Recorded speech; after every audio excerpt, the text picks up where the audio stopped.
तो मूवी शुरू होती है और हमें मूवी के बैकग्राउंड के बारे में बताया जाता है कि कैसे वर्स्ट एटमॉस्फेरिक कंडीशन की वजह से दुनिया में इतनी ज्यादा बर्फ पड़ने लगी कि आसपास का सब कुछ ही जम गया और लोगों के लिए नॉर्मल जिंदगी गुजारना मुश्किल हो गया। यहाँ तक कि लोग मरने लगे। ऐसे में दुनिया के आखिरी बचे लोग एक ट्रेन में चढ़े और ये ट्रेन पूरा साल हर मिनट हर सेकंड चलती रहती है, कभी नहीं रुकती। और इस ट्रेन के अंदर ही ये जिंदा बचे लोग अपनी लाइफ गुजार रहे हैं। अब ये ट्रेन जिस रेलवे ट्रैक पर चलती है तो उसका एक राउंड पूरा करने के लिए 1 साल लगता है और इस ट्रेन को बनाने वाले शख्स का नाम विल्फर्ड है। अब यहाँ इस ट्रेन को सेक्शंस में बांटा गया है। फ्री लोडर्स ऐसे लोग थे जो कि बिना टिकट की ही ट्रेन में चढ़ गए थे और उनके साथ ट्रेन में बहुत बुरा सलूक किया जाता था। वैसे इस ट्रेन में हर किस्म की लग्जरीज और फैसिलिटीज मौजूद थी, मगर फ्री लोडर्स को ठीक से खाना तक नहीं दिया जाता था। हम देखते हैं कि इन सभी को खाने में कुछ जेली टाइप बार्स दी जाती हैं, जिन्हें ये प्रोटीन बार कहते हैं और ये उनके रोज का खाना है। एक दिन 2 गार्ड्स आकर फ्री लोडर्स में से 2 वायलिनिस्ट को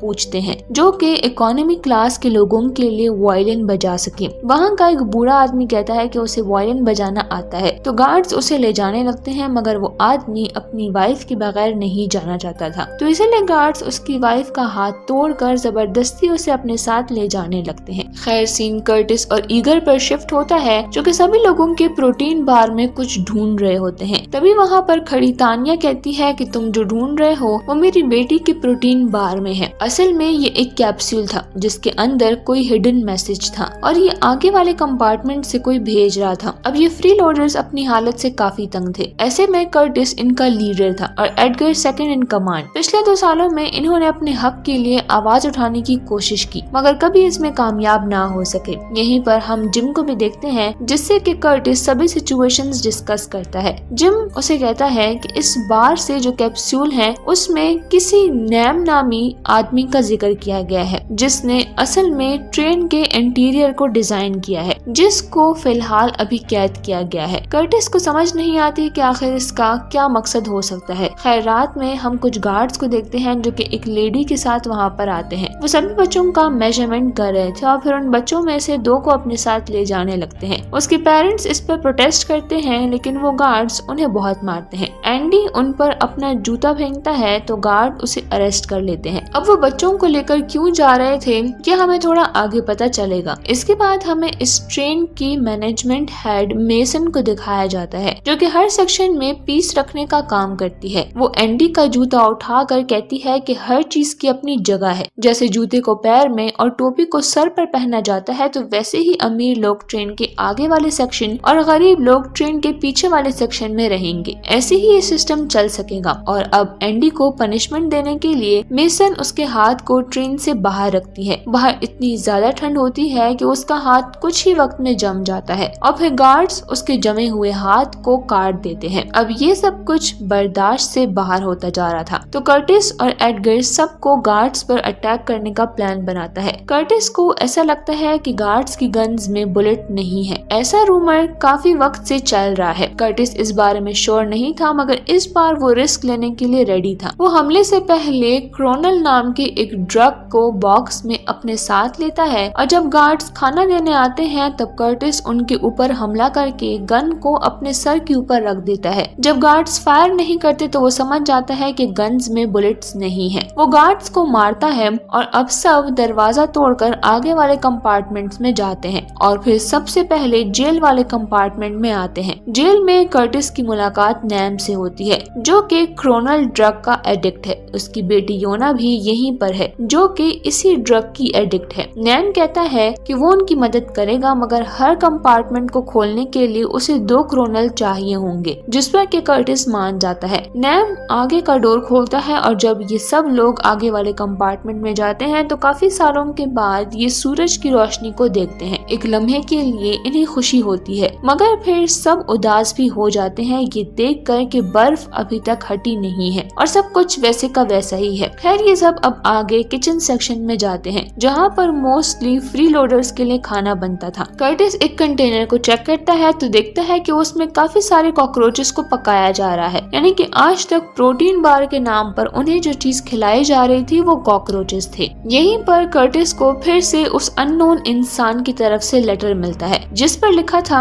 कि वाटर यानी कि आगे वाले सेक्शन में वाटर कंपार्टमेंट्स हैं, जो कि ट्रेन के सभी कंपार्टमेंट्स के लिए बहुत जरूरी है। यानी कि अगर वो किसी तरह से पानी के ऊपर कब्जा कर लेंगे तो वो गार्ड से आसानी से बात कर पाएंगे और उन्हें उनकी मांगी भी पूरी करनी होंगी। यहाँ पर हमें यैन की बेटी योना की एक सुपरनैचुरल पावर का पता चलता है कि वो दीवार की दूसरी तरफ देख पाती है। अब जब वो सब दूसरे सेक्शन में जाने के लिए गेट के पास आते हैं तो योना को गेट की दूसरी तरफ बहुत सारे गार्ड्स नजर आते हैं। वो चिल्लाकर अपने डैड को दरवाजा ना खोलने का कहती है, मगर तब तक काफी देर हो चुकी थी और यैन ने दरवाजा खोल दिया था और अब दोनों साइड्स में फाइट शुरू हो जाती है, जिसमें कि बहुत सारे लोग अपनी जान गंवा देते हैं। कुछ देर के बाद ट्रेन में एक अनाउंसमेंट होती है कि वो ट्रेन न्यूयॉर्क बेंचमार्क पॉइंट से गुजरने वाली है, यानी कि ट्रेन में 1 साल और गुजर गया है। दोनों पार्टीज कुछ वक्त के लिए अपनी फाइट रोकते हैं और हैप्पी न्यू ईयर चिल्लाने लगते हैं। थोड़े आगे ट्रेन बर्फ के एक टुकड़े से टकराती है, जिससे कि ट्रेन जोर जोर से हिलने लगती है। तभी योना नैम को नीचे एक पॉइंट दिखाती है, जो कि पिछले सालों के मुकाबले में इस साल बिल्कुल क्लियर नजर आ रहा था, यानी कि बर्फ अब हटने लगी थी। नैम कहता है कि इसका मतलब ये है कि आगे आने वाले वक्तों में ट्रेन से बाहर जा सकते हैं। इसी बीच हम फिर से मेसन को देखते हैं, जो कि कर्टिस और बाकी लोगों से कहती है कि 14 साल पहले मिस्टर विल्फर्ड ने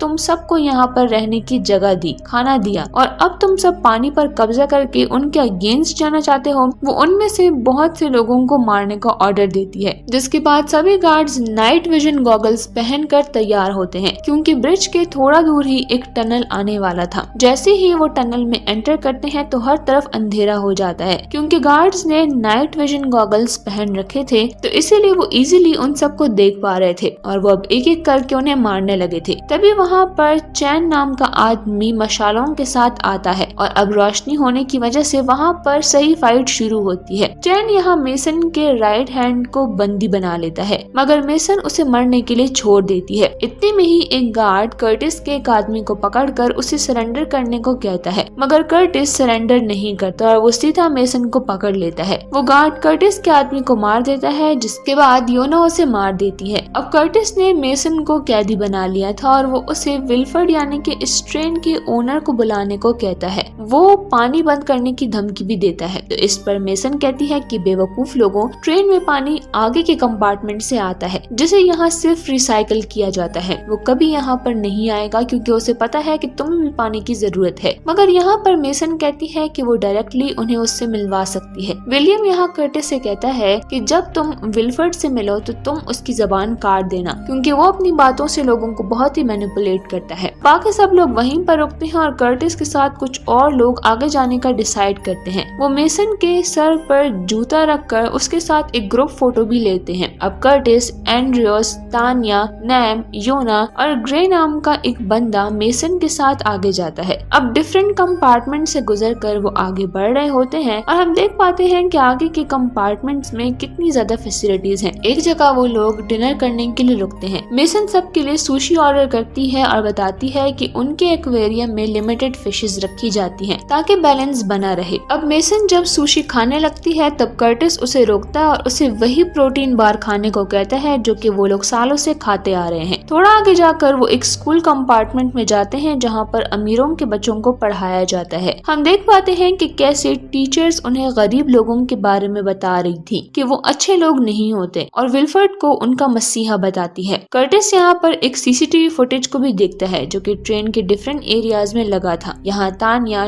टिमी की फोटो दिखाकर बच्चों से पूछती है कि क्या किसी ने इस बच्चे को देखा है। एक बच्चा कहता है कि हाँ। अब यहाँ पर टीचर उन सभी बच्चों को ट्रेन से बाहर देखने के लिए बोलती है। वो उन्हें कुछ लोगों को दिखाती है जिन्होंने कुछ साल पहले ट्रेन से निकलने की कोशिश की थी, लेकिन बाहर निकलते ही वो जम गए और उनकी लाशें आज तक वहीं पर मौजूद हैं। इस पर टीचर कहती हैं कि अगर ये ट्रेन रुकी तो हम भी मर जाएंगे, बाहर निकले तो हम भी फ्रीज हो जाएंगे, ये ट्रेन ही हमारा घर है। तभी एक आदमी ट्रॉली लेकर बच्चों के लिए एग्स लेकर आता है और कर्टिस को भी एक एग देकर चला जाता है। फिर वही बूढ़ा वायलिनिस्ट वहाँ आकर सबके लिए पियानो प्ले करने लगता है। अब वो आदमी अंडे की ट्रॉली लेकर पीछे के सेक्शन में भी जाता है जहाँ गरीब लोग उन एग्स को देखकर हैरान हो जाते हैं, क्योंकि उन्हें लगा था कि एग्स और चिकन्स तो कब का खत्म हो चुके हैं। तभी अचानक वो आदमी अपनी ट्रॉली से एक गन निकालकर वहाँ के सभी लोगों को मारने लगता है। उस ट्रॉली में से और भी बहुत सारी गन्स थी जिनको वहाँ पर पर कैद किए हुए गार्ड्स उठा लेते हैं और गरीब लोगों को मारने लगते हैं। उधर टीचर भी अपनी गन निकालकर वहाँ पर फायरिंग करने लगती है। तब कर्टिस चाकू फेंक कर उसे मार देता है। इसके बाद कर्टिस सीसीटीवी फुटेज में देखता है कि विलियम को गन पॉइंट पर रखा हुआ है,